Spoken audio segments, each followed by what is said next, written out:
Dear students, very good morning.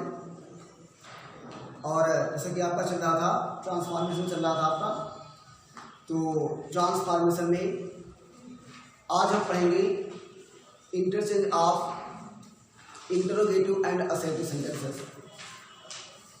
तो सबसे पहले हम सीखेंगे इंटरोगेटिव से असर्टिव बदलना। क्या पढ़ना में है? Interchange of interrogative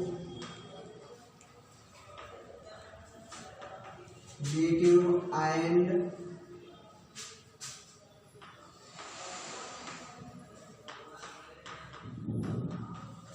assertive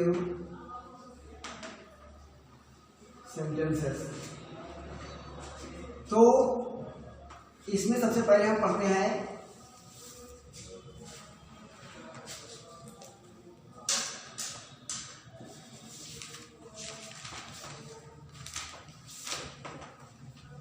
interchange of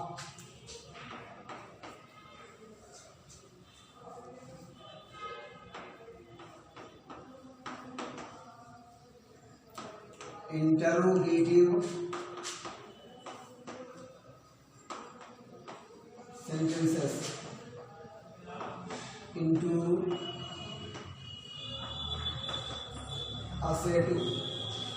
तो स्टूडेंट्स, हमें पढ़ना क्या है कि interchange of interrogative and assertive sentences.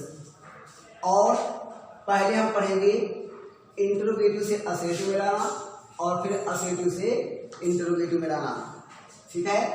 तो इस कड़ी में सबसे पहले हम पढ़ेंगे क्या? Interchange of interrogative sentences into assertive sentence. ठीक है स्टूडेंट्स? तो आपको कुछ इसके रूल्स हैं, उनको आपको सीखना है और अपनी कॉपी पर इसको नोट भी करना है। ठीक है? तो आइए देखते हैं।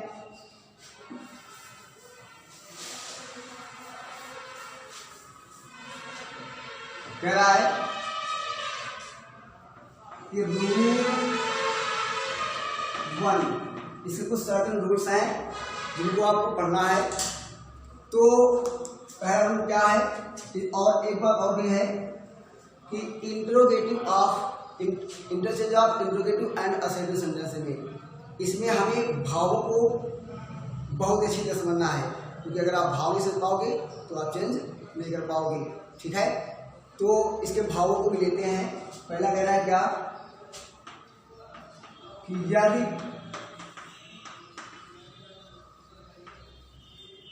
इंटरोगेटिव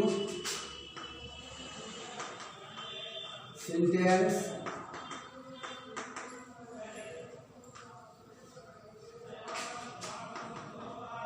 इंटरोगेटिव है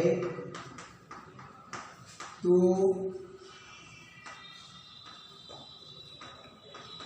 असर्टिव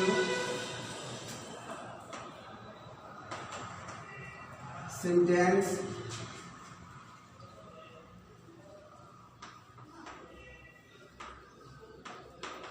नेगेटिव होगा। तो स्टूडेंट समझ लीजिए, कह रहा है क्या? यदि इंटरोगेटिव सेंटेंस इंटरोगेटिव है तो असर्टिव सेंटेंस आपका नेगेटिव में होगा। मतलब इंटरोगेटिव सेंटेंस का इंटरोगेटिव में होना का मतलब क्या है कि इंटरोगेटिव सेंटेंस में नॉट ना लगा हो। तो ऐसी अवस्था में हम क्या करेंगे? इंटरोगेटिव सेंटेंस केवल इंटरोगेटिव में होना चाहिए, नॉट का प्रयोग नहीं होना चाहिए। तो आइए देखते हैं भाव के अनुसार लिखा है एग्जाम्पल में कि can a man touch the sky. Simple लिखा हुआ है कि can a man touch the sky, कि क्या एक आदमी आकाश को छू सकता है? तो आंसर क्या आएगा? नहीं, एक आदमी आकाश को नहीं छू सकता है। तो दोनों का मतलब एक रहा। ठीक है? क्या कह रहे हैं कि can a man touch the sky, क्या एक आदमी आकाश को छू सकता है? मतलब एक आदमी आकाश को नहीं छू सकता है।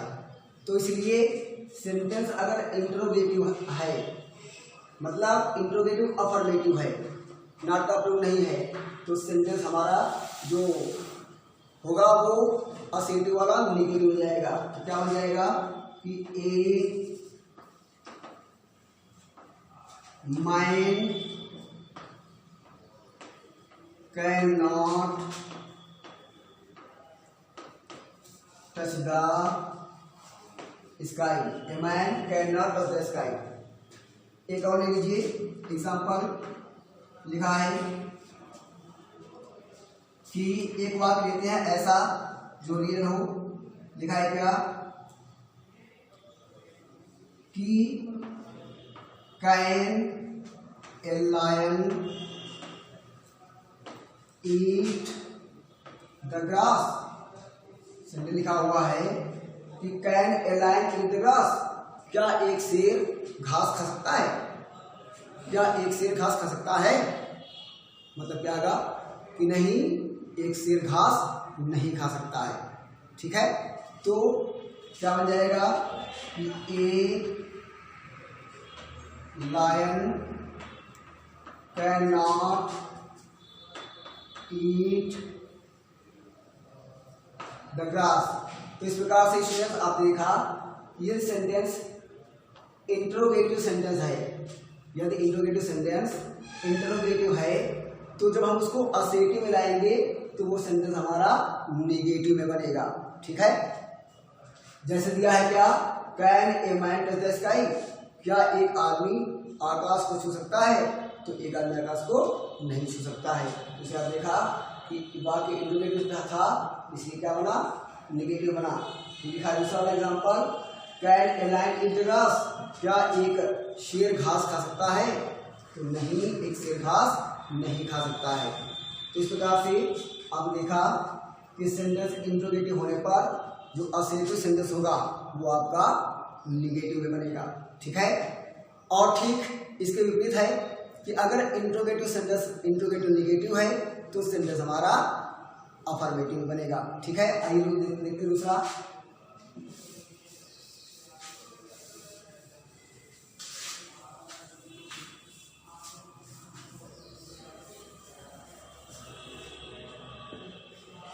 ये आपका है रूल नंबर 2।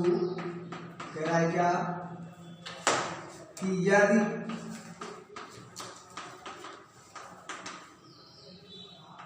इंटरोगेटिव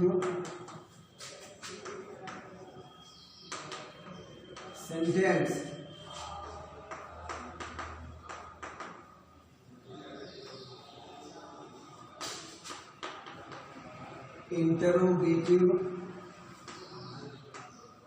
निगेटिव है तो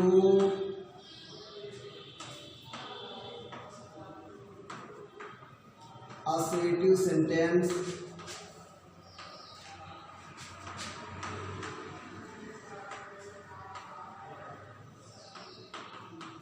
अफर्मेटिव में बनेगा।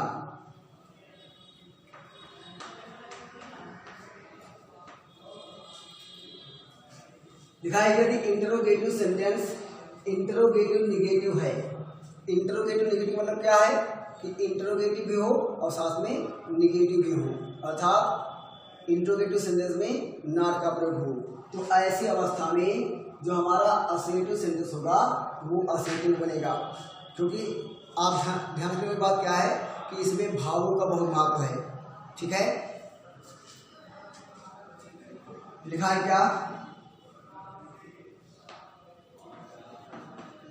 लिखा है क्या, can a bird not fly in the sky.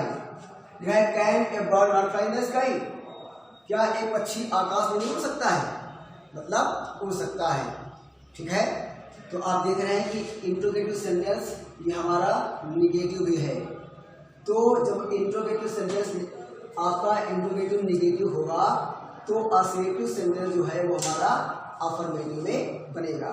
Example दिया है क्या, can a bird not fly in the sky, क्या एक पक्षी आकाश में नहीं उड़ सकता है, मतलब एक पक्षी आकाश में उड़ सकता है। तो इंट्रोगेटिव निगेटिव सेंटेंस होने पर हमारा असेटिव सेंटेंस अफर्मेटिव होता है। तो क्या हो जाएगा, a bird can fly in the sky. एक एग्जांपल और लेते हैं, देखा है क्या,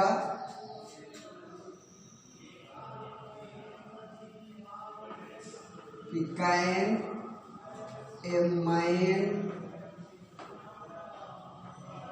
नॉट ओबे हिज पेरेंट्स, या can a man not obey his parents, क्या एक आदमी अपने माता पिता की आज्ञा का पालन नहीं कर सकता है, मतलब एक आदमी अपने माता पिता की आज्ञा का पालन कर सकता है। तो इंट्रोगेटिव निगेटिव होने पर हमारा सेंटेंस अफर्मेटिव होगा। क्या हो जाएगा, ए मैन कैन ओबे हिज पेरेंट्स। ठीक है, तो इस प्रकार से स्टूडेंट्स आपने देखा कि किस प्रकार से हमारे सेंटेंस बदले हैं। अगर इंट्रोगेटिव सेंटेंस आपका इंट्रोगेटिव अफर्मेटिव हुआ तो सेंटेंस हमारा निगेटिव में बदलेगा, अगर इंट्रोगेटिव सेंटेंस इंट्रोगेटिव निगेटिव में हुआ तो हमारा सेंटेंस अफर्मेटिव में आएगा। और आशा करता हूँ कि आप इसे आसानी से समझ रहे होंगे। चलिए आइए देखते हैं।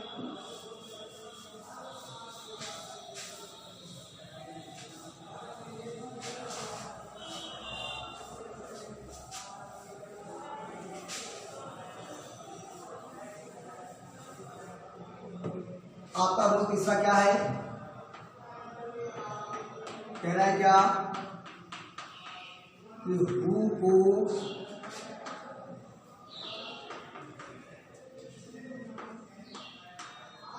एवरीबॉडी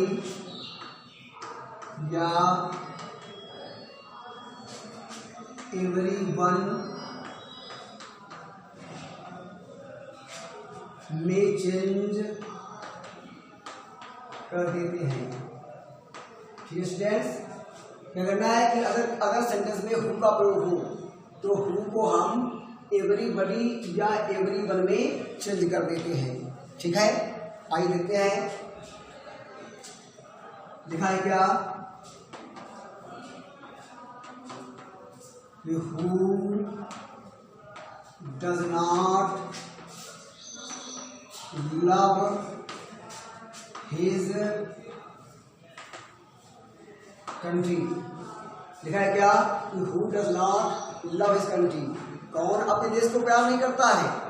इसका मतलब क्या होगा कि एवरीबॉडी लव्स हिज कंट्री, कौन अपने देश से प्रेम नहीं करता है, मतलब प्रत्येक व्यक्ति अपने देश को प्रेम करता है।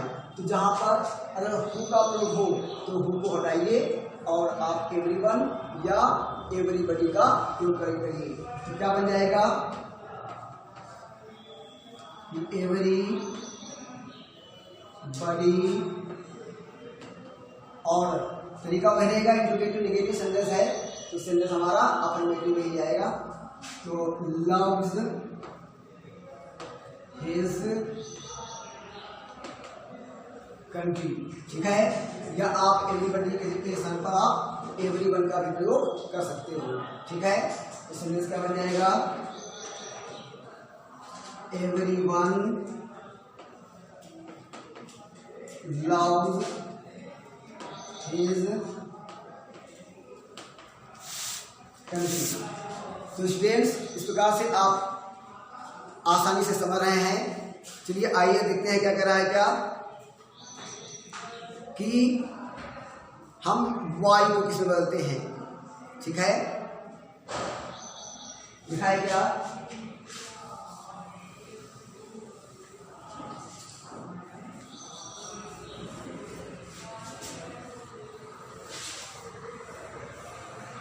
ये आपका है रूट 4, यहाँ पर 4 है, क्या कह रहा है क्या कि y को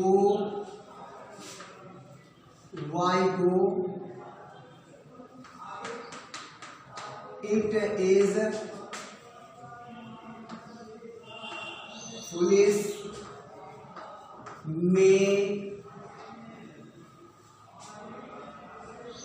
चेंज कर देते हैं। क्या कह रहा है कि अगर सेंटेंस में इंट्रोगेटिव सेंटेंस में वाई का प्रयोग हो तो वाई को हम इट इज पुलिस में चेंज कर देते हैं। ठीक है, आइए देखते क्या कह रहा है।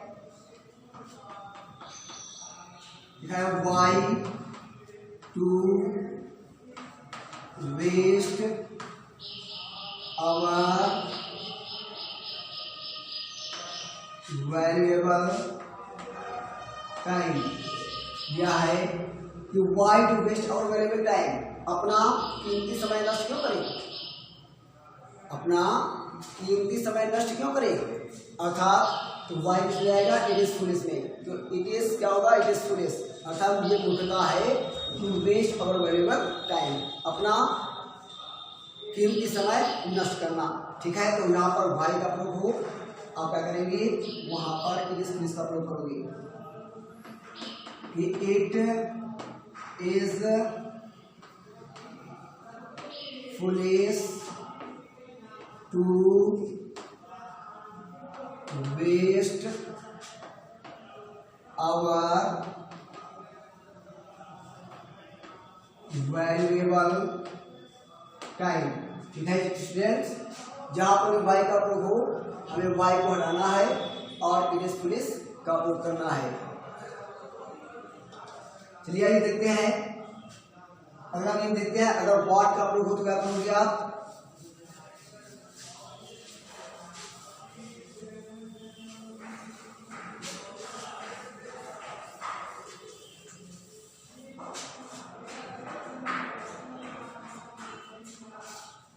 लिखा है क्या कि सेंटेंस में अगर व्हाट का प्रयोग होता है, व्हाट को it does not matter much में चेंज कर देते हैं। क्या करना है कि अगर व्हाट का प्रयोग हो तो व्हाट को हम it does not matter much में चेंज कर देते हैं।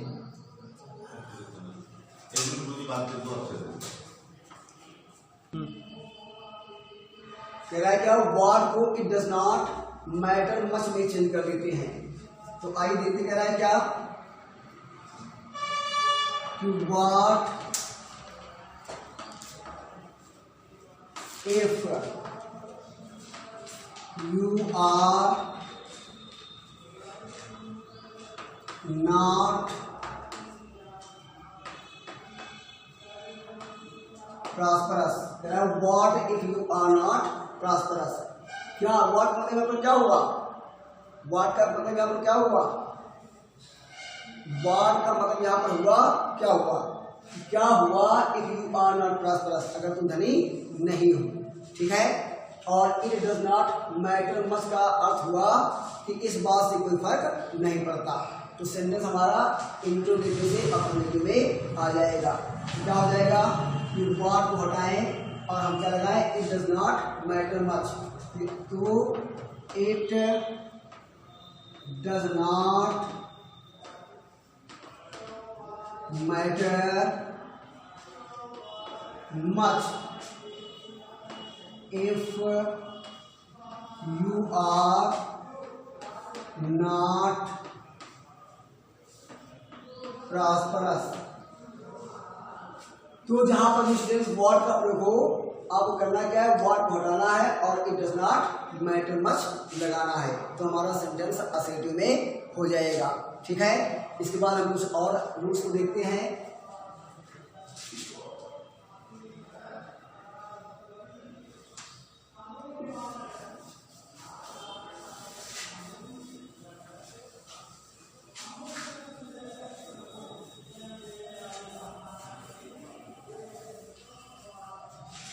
ये आपका रूल नंबर 5 कह रहा है क्या,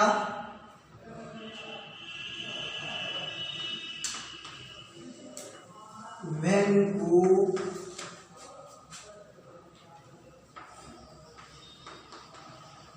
नेवर में चेंज कर देते हैं। क्या करना आपको है कि वेन को नेवर में चेंज कर देते हैं। कैसे, एग्जांपल लिखते हैं, आइए। कह रहा है क्या, when can you insult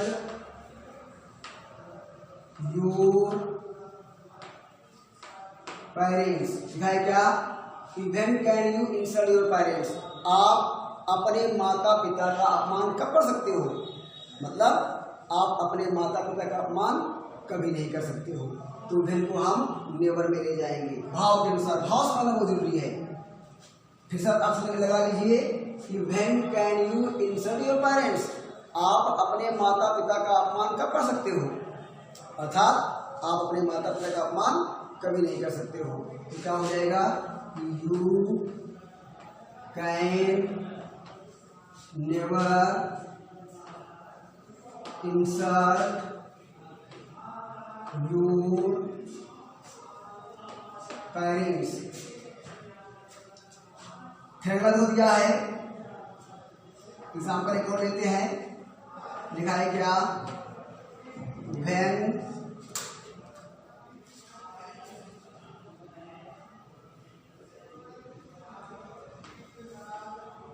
can you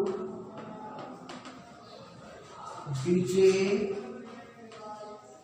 your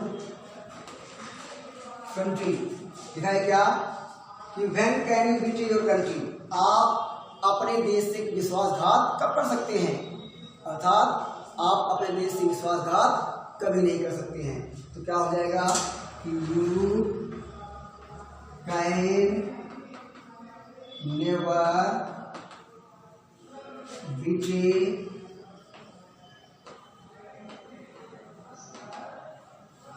your country.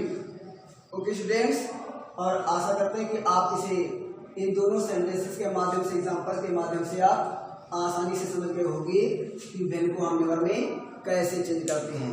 ठीक है, इसके बाद एक रूल और है, वो हम आपको बता दे रहे हैं। कह रहा है क्या,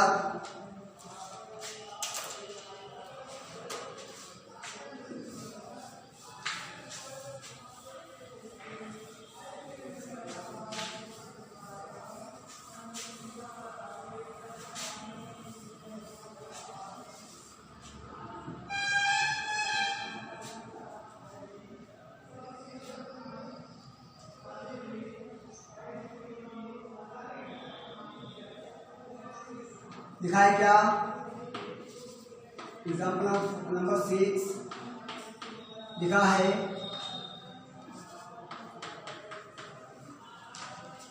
हु का प्रयोग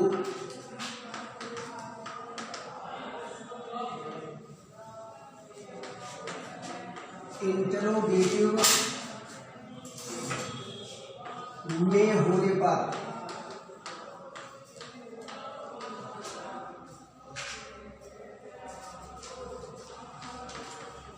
नोबडी या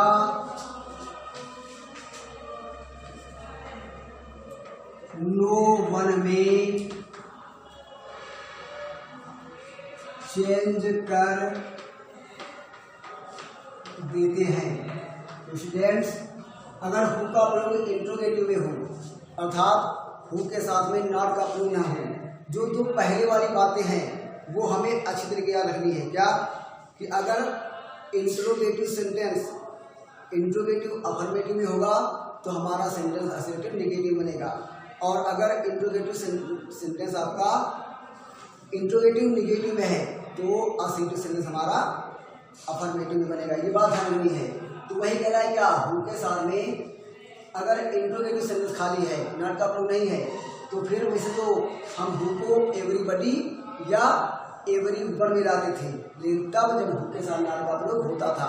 और अगर हु के साथ में नाट का प्रयोग नहीं है, मतलब वाक्य इंट्रोगेटिव खाली है, तो ऐसी अवस्था में हम हु को नोबडी या नो वन में चेंज कर देते हैं। लिखा है क्या?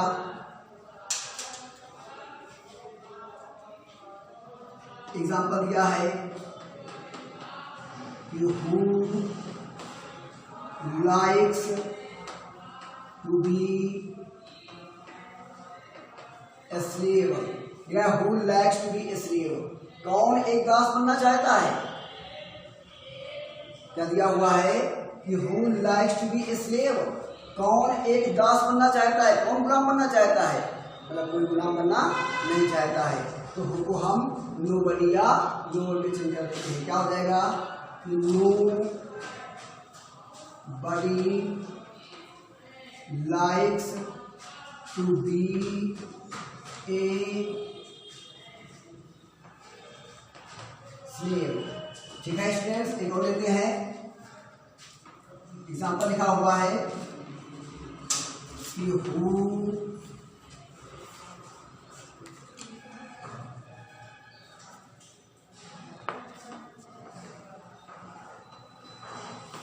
inserts his elders, या who insert his elders, कौन अपने बड़े भाइयों का अपमान करता है? मतलब अपने बड़े भाइयों का अपमान कोई नहीं करता है। तो क्या करें? नो वन लाओ या नो बडी में चेंज कर दो। No one insults his elders. तो स्टूडेंट्स, इस प्रकार से आपने हु के दोनों प्रयोग देख लिए होंगे। जब वाक्य हु के साथ में वाक्य इंट्रोगेटिव नेगेटिव हो और इंट्रोगेटिव अफर्मेटिव हो, तो दोनों आपने एग्जाम्पल आपने पढ़ लिए, देख लिए हैं। और इसके बाद में तो स्टूडेंट्स एक रूल और आपका बचा है, और वो क्या है? एवर को नेवर में चेंज करना। ठीक है, आइए देखते हैं। ये तुम्हारा यह रूल नंबर 7 क्या कर रहा है? क्या एवर को नेवर में चेंज करना। ठीक है, लिखा है क्या एग्जाम्पल में? Shall I ever forget your help। क्या कह रहा है एग्जाम्पल में कि shall I ever forget your help, क्या मैं कभी तुम्हारी सहायता भूलूंगा? मतलब मैं तुम्हारी सहायता कभी नहीं भूलूंगा। तो क्या बन जाएगा कि I shall never forget your help। तो स्टूडेंट्स, इस प्रकार से आप एवर को आप नेवर में चेंज करके सेंटेंस को बना सकते हो। शर्त वही रहेगी कि अगर वाक्य इंट्रोगेटिव अफर्मेटिव है तो वाक्य हमारा नेगेटिव जाएगा, करंट टू सेंस। ओके, और आशा करता हूँ कि आप आसानी से ये इंट्रोगेटिव से असेटिव से सेंटेंस बदलना आप सीख गए होंगे। और आपका जो होमवर्क है वो आपको व्हाट्सएप के माध्यम से आपको भेज दिया जाएगा।